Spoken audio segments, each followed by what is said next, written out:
9월 15일 화요일 우리에게 주신 하나님의 말씀은 창세기 45장 1절에서 15절까지의 말씀입니다.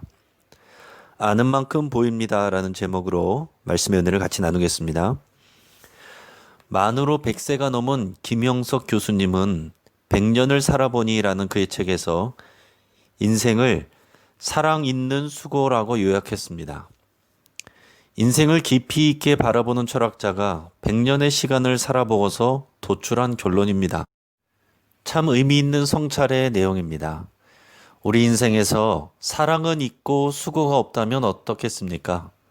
사랑이 오해로 변할 수도 있고 사랑이 전달이 되지 않을 수도 있습니다. 반대로 수고는 있는데 사랑이 없다면 어떻겠습니까? 그 수고가 자신에게 기쁨이나 보람이 되지 않고 인생의 짐이 되고 고통이 될 것입니다. 하지만 사랑하는 사람을 위한 수고는 어떻겠습니까? 비록 힘이 들고 손해보는 일들도 많이 있지만 그 사랑의 수고는 반드시 생명의 열매를 맺습니다. 수고한 사람도 수고한 보람을 느낄 수 있습니다. 혹시 기대한 바가 눈에 보이는 결과로 보이지 않는다고 하더라도 후회하지 않는 삶을 살 수가 있습니다. 나이와 상관없이 갑작스럽게 하나님의 호출을 받고 천국으로 가는 분들이 있습니다. 그것도 착하고 아름다운 영혼을 가진 사람이 세상을 떠나는 모습을 보게 되면 평생을 믿어온 하나님을 여전히 이해하지 못하고 다 알지 못하고 있다는 것을 깨닫게 됩니다. 나쁜 사람이 먼저 세상을 떠나야 될 것 같은데 어떨 때 보면 하나님은 착하고 아름다운 사람을 먼저 데려가신다고 느껴질 때도 있습니다. 하나님이 그를 너무 사랑하셔서 데려가셨다라고 말하는 사람들도 있습니다. 각자 자신의 믿음대로 해석할 수 있겠지만 그 정답은 하나님만이 가지고 계십니다. 하나님이 정답을 가지고 계신다는 말보다 더 정확한 말은 하나님이 정답이십니다. 이사야서 38장에 보면 히스기야 왕이 우쭐한 마음에 자기 나라의 곳간과 무기고를 아수르 대사에게 다 보여준 일이 있습니다. 아수르 왕을 하나님보다 더 의지하는 마음에서 나온 일이었기 때문에 하나님은 이사야 선지자를 통해 장차 일어날 저주의 내용을 히스기야에게 전합니다. 너무 놀라고 비통한 마음이 들었을 텐데 히스기야 왕이 선지자에게 했던 말은 이것입니다. 당신이 이른 바 여호와의 말씀이 좋소이다. 여기서 좋다는 말은 마음에 든다는 말이 아니라 선하다라는 뜻입니다. 자신에게는 고통스럽고 거부하고 싶은 말씀이지만 하나님 당신이 정답이신 분이시고 선하시기 때문에 그 말씀이 무엇이든 선하다고 고백하는 것입니다. 여러분, 우리는 하나님을 온전히 다 알 수 없습니다. 하나님이 당신 스스로를 보여주시고 계시하여 주시는 만큼만 우리는 알게 됩니다. 그런데 여호와 하나님을 아는 만큼이 내가 성숙하게 되는 겁니다. 하나님의 성품과 뜻을 알아야 내 자신의 삶이 해석이 되고 다른 사람들을 보는 시각이 조정이 되고 자신만의 삶이 아니라 하나님이 보시는 세상을 비전으로 보게 되는 겁니다. 요셉은 더 이상 형제들을 향한 정을 참을 수가 없었습니다. 자신을 팔아버렸던 비정한 형들이었지만 요셉은 그동안 변화된 형들의 모습을 목격할 수 있었습니다. 형제들은 자신들의 죄를 뉘우치고 반성하고 있었습니다. 그리고 형들에게 들은 아버지의 소식에 그리움이 사무쳤을 겁니다. 요셉을 잃어버리고 아버지 야곱은 차라리 죽고자 하는 마음으로 슬퍼했습니다. 자신을 그렇게 끔찍하게 사랑하고 아들을 잃은 슬픔으로 고통하는 그런 아버지 소식을 들으면서 요셉은 또한 마음이 울컥했을 겁니다. 거기다가 유다가 책임감을 가지고 자신이 모든 형제들을 대신해서 책임을 지고 희생하고자 하는 모습을 보면서 마지막 남은 미움과 상처가 눈 녹듯이 허물어졌습니다. 그래서 요셉은 모든 애굽의 시종들을 방에서 내보내고 형제들 앞에서 자신이 요셉이라는 것을 밝혔습니다. 형들의 반응은 어땠습니까?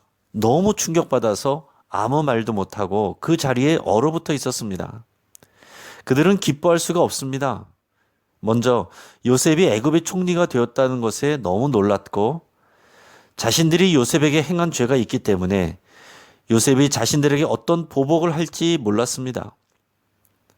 요셉에게 어떤 말로 자신들의 마음을 전할 수 있는지 아무 생각도 나지 않을 만큼 큰 충격을 받았습니다. 이어지는 요셉의 말을 참고하면 형들의 마음의 가장 큰 감정은 근심하는 마음이고 한탄하는 마음입니다. 기쁨보다 더 큰 두려움에 사로잡혀 있었습니다. 이에 대해 요셉은 형들이 생각하지 못한 놀라운 신앙 고백을 합니다.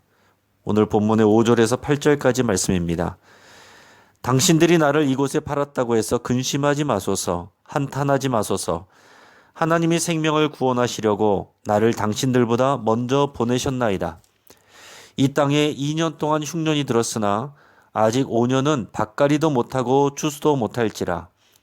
하나님이 큰 구원으로 당신들의 생명을 보존하고 당신들의 후손을 세상에 두시려고 나를 당신들보다 먼저 보내셨나니 그런즉 나를 이리로 보내니는 당신들이 아니요 하나님이시라.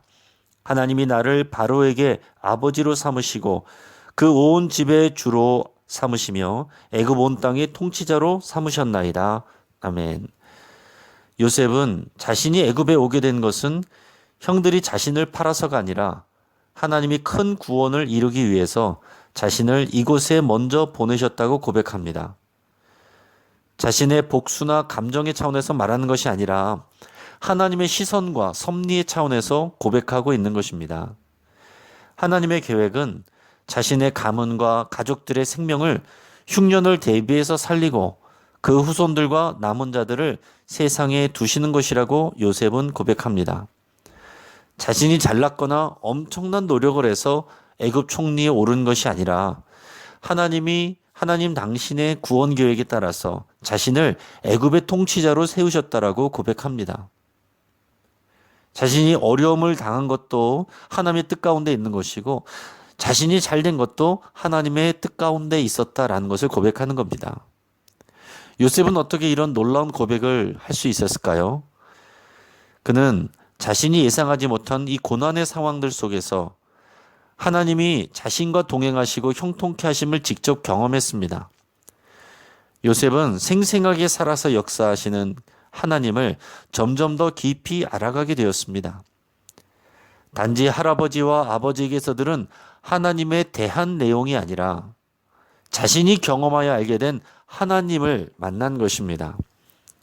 요셉은 하나님께서 자신의 마음만 위로하고 만지신 것이 아니라 상처와 원망으로 가득했던 형들의 마음도 만지시고 변화시켜 주신 것을 볼 수 있었습니다. 하나님의 큰 구원을 위한 섭리하심을 깨닫게 되고 하나님이 어떤 분이신지를 알게 되니까 이해할 수 없이 꼬였던 자기 자신의 인생이 비로소 해석이 되었습니다. 자신은 계속 인생에서 실패하고 피해를 본 것이 아니라 형제들의 상처와 죄까지도 사용하시는 하나님이 이 모든 일의 감독자가 되심을 알게 된 것입니다. 하나님을 알게 되고 이해하니까 형제들도 새로운 시각으로 보게 되는 것입니다. 이제 말씀을 정리하겠습니다. 하나님은 우리들의 수준으로 일하지 아니하시고 하나님의 수준으로 일하십니다. 하나님은 언제나 선하시고 하나님 자신이 정답이십니다. 하나님을 경험하여 알아갈수록 우리의 믿음이 성장합니다. 하나님을 알아야 내 인생이 해석이 되고 다른 사람도 이해하고 수용할 수 있게 됩니다. 하나님은 우리 각자의 개인 인생을 인도하실 뿐만 아니라 우리와 연결된 가족 공동체, 교회 공동체, 학교 공동체, 직장 공동체, 민족 공동체, 열방 공동체에 대한 선하신 계획을 이루어가고 계십니다. 하나님의 크신 계획을 이해해야 그 안에 퍼즐 조각처럼 맞춰지는 우리의 삶을 이해할 수 있게 됩니다. 우리에게 상처를 주고 고통을 주는 사람들은요, 우리들의 구원을 위해서 수고하는 사람들입니다. 또한 우리의 고생은 가족들과 이웃과 공동체를 살리기 위한 하나님의 섭리입니다. 하나님의 섭리 안에서, 그 은혜 안에서 사랑 있는 수고를 하시는 저 여러분 되기를 주의 이름으로 축복합니다. 이제 말씀을 붙잡고 함께 기도하겠습니다. 하나님은 언제나 옳으시고 선하시다라고 여러분 그렇게 고백할 수 있길 바랍니다. 하나님이 우리를 사랑하시고 우리를 위한 아름다운 계획을 가지고 계시며 진행하고 계심을 신뢰한다고 또 의지한다고 여러분 그렇게 기도할 수 있길 바랍니다. 하나님이 세상의 주인이시고 모든 것을 합력하여 선을 이루시는 분이기 때문에 우리의 판단과 정죄와 원망을 다 십자가에 못 박고 내려놓는다고 여러분 고백할 수 있길 바랍니다. 모든 사람을 용서하고 수용하기로 여러분 결단할 수 있길 바랍니다. 나는 할 수 없지만 그럴 수 있도록 성령님의 도우심을 구하며 기도하길 바랍니다. 우리의 가정을 위해서 기도하겠습니다. 하나님이 주인 되셔서 각자 우리 가족들의 인생을 인도하시고 하나님을 깊이 경험하여 알기를 위해서 기도하겠습니다. 우리가 책임질 수 없습니다. 하나님의 소유임을 고백하며 하나님의 손에 또 맡기는 기도를 드리도록 하겠습니다. 우리 교회에서 시작하는 이 가정예배 운동 주주클럽 일기에 많은 성도님들이 신청하고 실천해서 가정이 교회되는 역사가 일어나기를 위해서 함께 기도하겠습니다. 코로나로 인해서 선교 사역이 멈추고 또 교회 사역이 멈춰 있는 것처럼 보입니다.